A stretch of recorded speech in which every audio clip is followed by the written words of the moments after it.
In this video, we're going to talk about exterior rendering.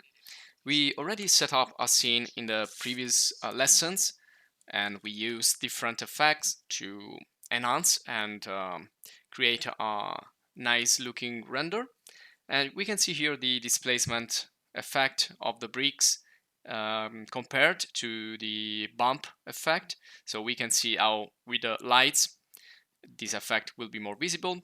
We talked about the opacity that will help us to create more, a simpler scene with less polygons, using the opacity, for example, to create trees or to create cutouts, characters, wires, perforated panel, and so on. So we talk about also how to optimize a little bit the scene, or how to make it look more realistic, depending on what we need to do. If we want to create less polygons, or we want to use more polygons.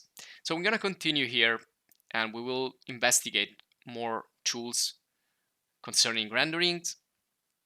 And the first thing here, I'm going to click on the Vray proxy menu. I'm going to undock this panel, and in here we will find three different objects: the proxy, the fur, and the clipper.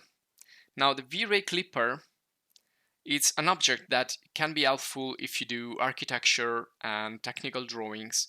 So if you want to show your project a little bit better to your client. Now, right now, I don't have a really complex architecture here. In fact, this is just an empty house from the Cinema 4D asset browser.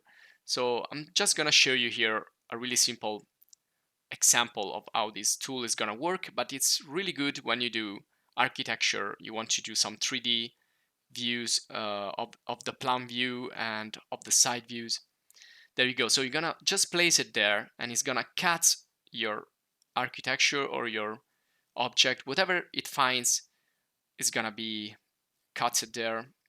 So you can see it looks like a rectangle light. So it has an arrow pointing towards the part that is gonna be removed from the scene. So you can see that I have moved a little bit the clipper object, and I'm gonna get another result here when I update my render picture here. So just gonna wait, and now I should be in the interior part. Now you can see that it's also cutting this plane that I've used to create the terrain.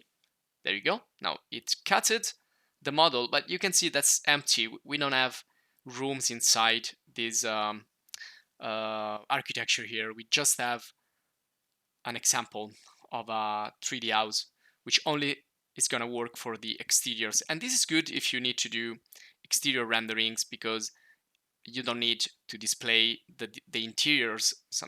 Maybe you just need to check the model outside. So it's kind of optimizing again the scene. Now I've moved that where my yacht is. This is again a yacht from the Cosmos library.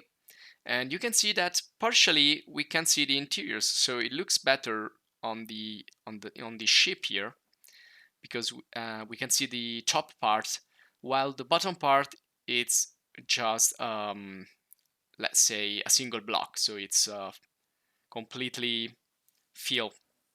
Now let's get a little bit closer, and you can see here how we can create 3D sections, how we can create more technical drawings. We can always uncheck or check the enable checkbox here to work with the clipper or not. And we can decide if it has to affect lights.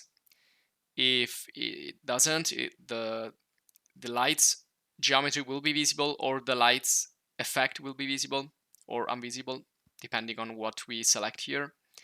And also here we can, if we check this off, we can see that the cavities are now cavities. So it's not filling out the gaps, but it's leaving everything as it is.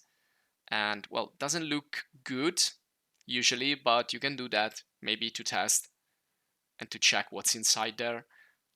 But you need to create solids basically in the correct way. So you need to have an architecture built in the correct way, so that you can create nice sections.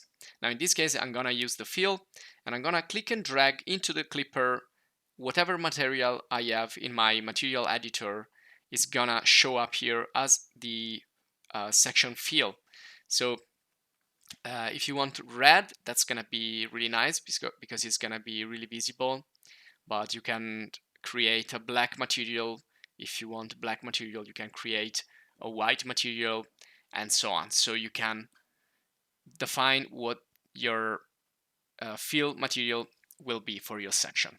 Now here you can also decide if you want to include or exclude stuff from the section. So right now I have excluded the terrain, so I can still see the terrain even though it's in the part that has been cut out for the clipper. So I can continue to insert things that I want to check. For example, this little piece here of the ocean or the sea, whatever you want that to be, that's going to be visible. So the section right now is only concerning the yacht. It's only concerning the object that I have selected.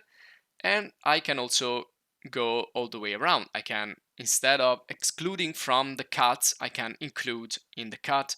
So decide what I want to include specifically inside that cut. You can see the situation here, it's inverted. So I'm seeing the full yacht, the full ship, but I'm not seeing the planes of the terrain and the underwater. So again, it's like when we use lights or also render settings when we want to include or exclude. So I found this a really interesting tool that we can use to display the interiors or how an object is made, how an architecture is made. We can use it for industrial design. We can create a section here, for example, also of this car. Now, again, the most important thing is that interiors should be created in an appropriate way. Now, let's get back here to Vray proxy or Vray objects tab again. So we check the clipper. We already know what a proxy is. Let's go into the fur. The fur is an excellent tool if we want to create grass. We can create actually more things with fur, but since we're talking about exterior rendering in this video, I'm showing you some extra tools and parameters and V-Ray settings that are gonna be helpful here in the exterior. So I'm selecting the plane here with the V-Ray fur created and selected. So this means that the fur is gonna go on that plane, which is my terrain. And on that plane, I will add some fur that's gonna look like grass basically. So let's change here. You can do per area or per face depending on what you want to do. In this case I want to do per face, so it means that in each polygon I'm gonna have a number of let's say elements, because these are actual 3D elements. This is not a bump, it's not a fake 3D. We will actually have airs which will be also good for creating grass. So I'm gonna go here. I have 100 hairs per face, but sometimes you need to increase a little bit the length and the thickness if you want to see them, because considering that they should represent hair, that they should be too thin sometimes. So you can increase the length, the thickness, you can work with the gravity, you can taper the elements, and this means that they're gonna have a smaller tip and a larger root. And then you can variate a little bit the gravity, the thickness, the length, the